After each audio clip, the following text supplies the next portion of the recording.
Hey, Lee here, helping you become a better plant parent. Let's answer some questions from the community and help some people along their houseplant journey. The first question is, my Monstera Deliciosa is losing leaves like crazy. They're yellowing and dropping off, help. Then we had some back and forth, and then this guy went on to explain that he had a 30-year-old plant that his uncle gave him 2 years ago. He recently chopped it up. He propagated those pieces in water, and then the mother plant that was originally in soil, he repotted with a really expensive soil mix. And sometimes when I get things like these, I can often regret giving people advice for a better soil mix. The reason for that is because you can obviously grow a plant in almost anything. You can grow Monstera in potting soil, but the issue is that if you're a beginner, you have a much higher chance of making your plant overwater when it's in potting soil. So basically, what I think you should strive for if you have a plant like this, something that is extremely old and extremely valuable, you really need to focus on soil matching what the previous soil was. Because if you think about it, the plant was in probably the same soil, the same type of soil for years and years and years, and then taking it out of that soil, disturbing it, and then giving it a new fancy mix that it's not used to, is probably pretty stressful for the plant. So I think that you really need to be careful when you see someone, including me, suggest a really great mix for your potting soil. You do have to think about what your plant is used to and how it can continue to grow in the same type of soil. I propagated these albos and I'm really looking to pot them up. I think I'm going to make a container with this one, which is a mid-cutting, and then the rest of my mother plant. I'll probably get that on a stake as well. I'm thinking maybe like 5 to 6 feet. I think this will be the plant that I'll just continue to cut up and make new propagations from.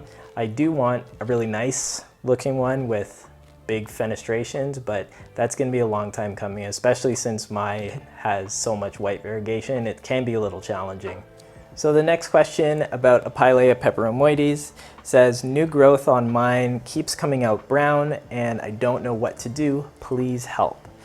I think that with these plants and lots of other houseplants in general, people have the tendency to underwater them. They let them dry out completely, which for a lot of plants, that is absolutely not what they want. Other than cacti and succulents, most plants don't actually like to completely dry out between watering. So you really need to be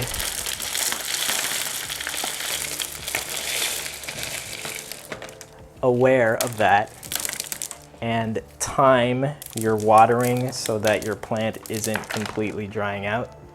Mostly, this aerial root has completely rotted. Let me cut this off.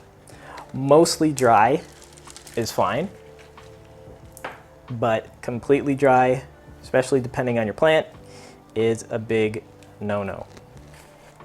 And I'm noticing that a lot more of these roots are kind of rotten in this albo, so I just have to pick a few of them off.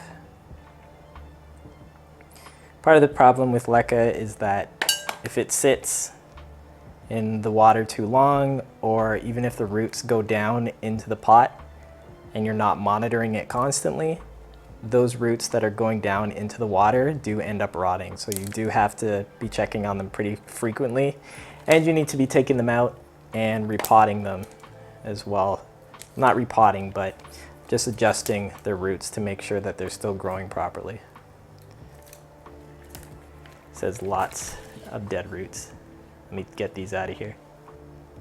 With soil plants, we're worrying about their roots not growing fast enough, but when you're in leca, you don't want your roots growing too fast, because then you get situations like this, and then you get a bunch of roots that are just rotten like this.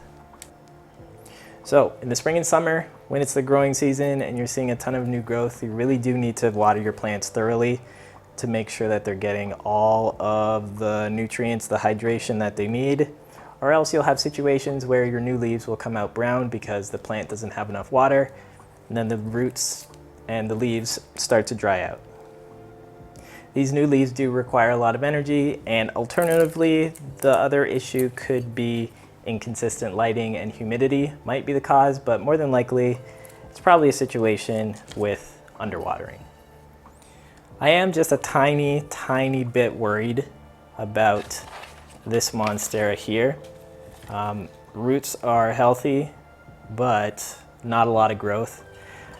I'm feeling a little bit impatient because I do really want to get this done before the weather starts getting a lot colder. So I'm gonna risk it now and just go for it. It does have a new growth point right here, which is really good to see, and it looks like it's coming out of a spot on the leaf with at least a little bit of green, so I'm not too worried about what the variegation might be like. And with this plant, it's been extremely strange having this plant because every time it gives me a new leaf, it seems to be a really nice looking variegated leaf followed by a completely all white leaf. And don't worry too much about the brown spots. I know that the plant in this place isn't getting a lot of light, but where I'm moving it, it should get more light and it should have the white parts on the leaves stay a lot longer with more light. And I've also tried experimenting with moving this plant in different locations to try to preserve the variegation, make it more green, make it more white, and it just seems to be completely random. So if you are looking to get an albo like this, just try to get something with more balanced variegation, but again, you get what you get. It's an albo. And now for the hard part. 5-foot bamboo pole. Oh God. This might be touching the roof. Okay, here we go. Perfect.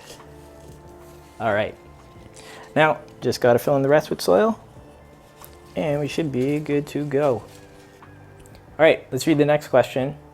My little 4-inch Monstera adansonii suddenly has green leaves with brown spots on all 6 to 8 leaves. So this is a tough one because it could be pretty much anything. It could be too little of something, it could be too much of something, and that's probably one of the most frustrating things about giving people plant advice is that it's either too much water, not enough water, too much sun, not enough sun. It can be confusing, and if you don't have a lot of background information, you're basically just guessing. So what I like to do is I like to think about it as, is it a global problem with the plant, or is it an acute or local problem with the plant?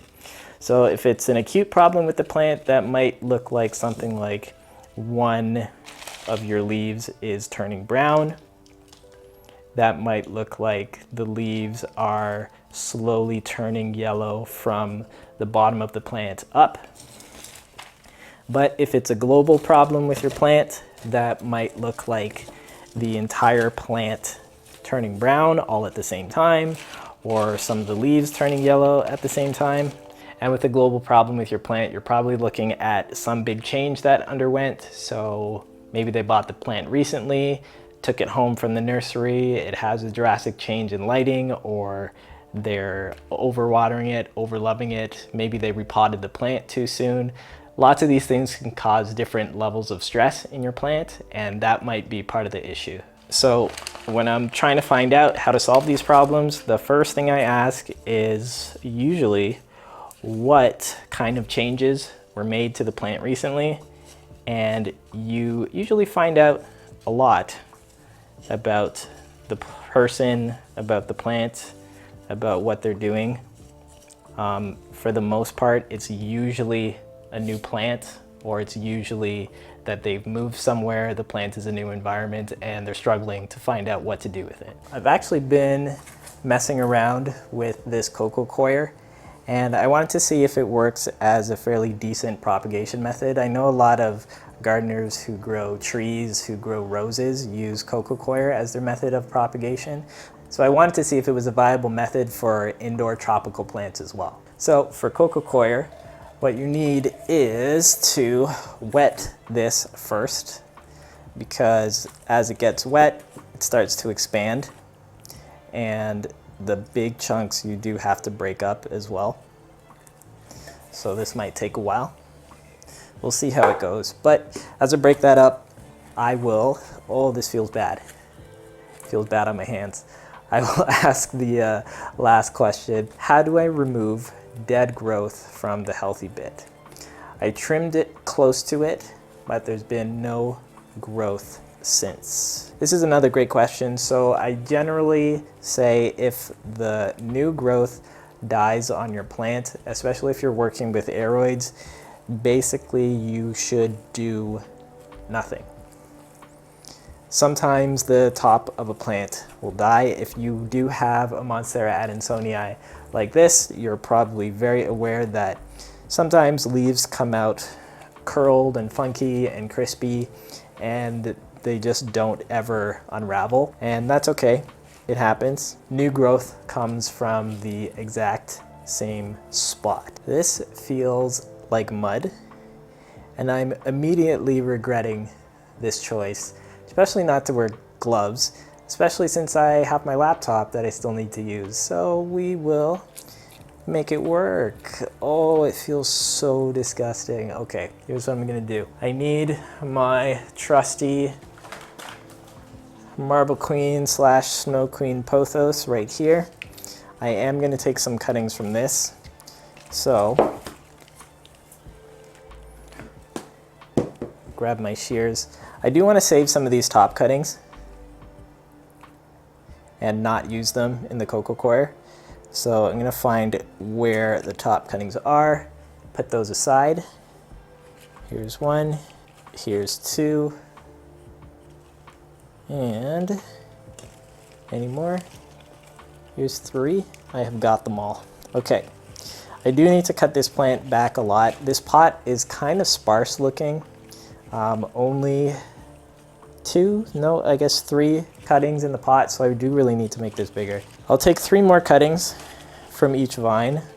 That way, if this propagation doesn't work, I can always take more from this small plant and then use it to grow some new stuff. So I've got my cuttings, fairly typical propagation, just cut, cut, cut. Make sure you get a leaf and a node between each cutting, and you should be good to go. All right, so this coco coir has actually absorbed all of the water, so I think I might need just a tiny bit more.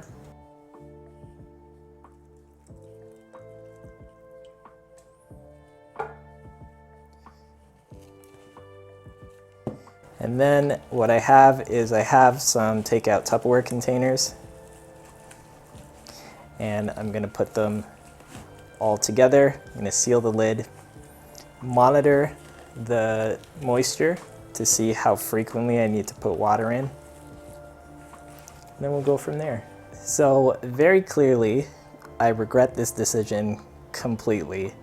I need a really tall container because these leaves are way too tall to fit in this pot, and I don't actually want to dedicate this much space to this because I'm not sure how it's going to turn out, but we'll see what happens. So cleanup of this is probably going to be a nightmare. I managed to get 2 of these in the container, and I have 1, 2, 3, 4, 5, 6, 7, and then my 3 top cuttings. So I'll just water propagate the rest of those so that I can make a new plant. And I do want to show what it looks like when the new growth on your plant does die off. Looks just like this, and there's not really anything that I can do. Once that goes into soil, it'll just sprout new growth from wherever, and you don't really need to worry too much about it. If you have any plant questions or would like to be featured in one of these videos, you can ask them down below. And if you're part of this community, go into the comments and try to help out people, share your knowledge. Like this video if it was helpful, and consider subscribing. I'll see you next time. I'm gonna clean up.